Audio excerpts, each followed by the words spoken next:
Am I the jerk for not giving my girlfriend my social security number so she can run a background check on me? Posted by you/alarmed_sorbet8101. I, 27M, have been in a relationship with my girlfriend, 31F, for almost a year now.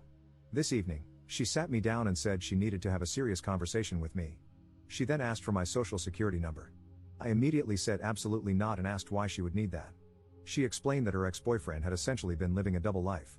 He had a number of criminal charges in his past that he had never disclosed to her and eventually exposed her to sketchy and dangerous behavior.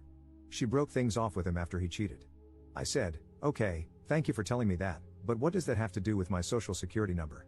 She went on to say that ever since that relationship, she's had her friend, who works for the federal government, run background checks on people she's dating to ensure they're safe. She explained that since our relationship is progressing, she needs to know I'm a safe partner, which is why she wants my SSN to check my criminal history. For the record, I don't even have a parking ticket. I'm a nerd and a gym rat. All I do is work, go to school, play board games, come home, watch anime, rinse and repeat. So I have no issue with her running a background check. I know she won't find anything. But I'm not comfortable giving out my SSN. That's a line I'm not willing to cross. When I told her this, she got upset and said I don't understand what women go through and that this is about her safety. I admitted that she's right, I have no idea what women go through, but that doesn't change my stance on giving my SSN to a complete stranger. She argued that her friend isn't a stranger, he's one of her best friends and married to one of her close friends. I replied, "Honey, that's great, but I don't know him. I don't trust him because I don't know him. That's my personal information you're asking for. You can trust him with your personal information if you want, but no one I don't know is getting my SSN or critical details. It's just not happening." She then said that our relationship won't be able to progress unless I give her friend my SSN because she needs to feel safe.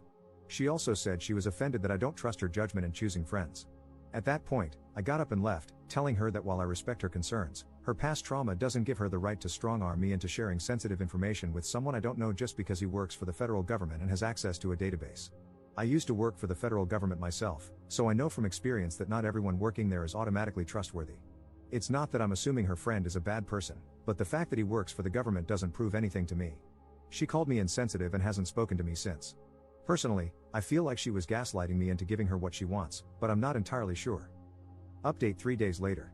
After reading the comments I've been getting over the last few days, I decided to call her on New Year's Eve and give things one last chance because I'm the type of person who needs to know I did everything I could before walking away from a relationship. Some people said she has valid concerns but went about them the wrong way, which made sense. I told her, I understand and respect your need to ensure your safety, but I'm not willing to potentially compromise my safety to make you feel safe by handing over my SSN to someone I don't know and don't trust. It's illegal for him to even use a federal database for personal reasons. So that's out. But what I will do is pay for a background check of your choosing, as long as it's a legitimate service, and give you the results. I will not be providing my social security number to anyone, but my address, date of birth, etc., are all fair game. She refused and said that she had chosen a background check, having her friend do it, because she knows she can trust him. So I said, if that's how you feel and you won't budge, then the issue here is trust, and I'm not willing to stay in a relationship with a woman who doesn't trust me because of some crap that doesn't have anything to do with me.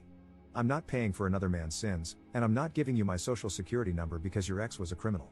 She started crying and asking why I couldn't understand that it's not about me, it's about her.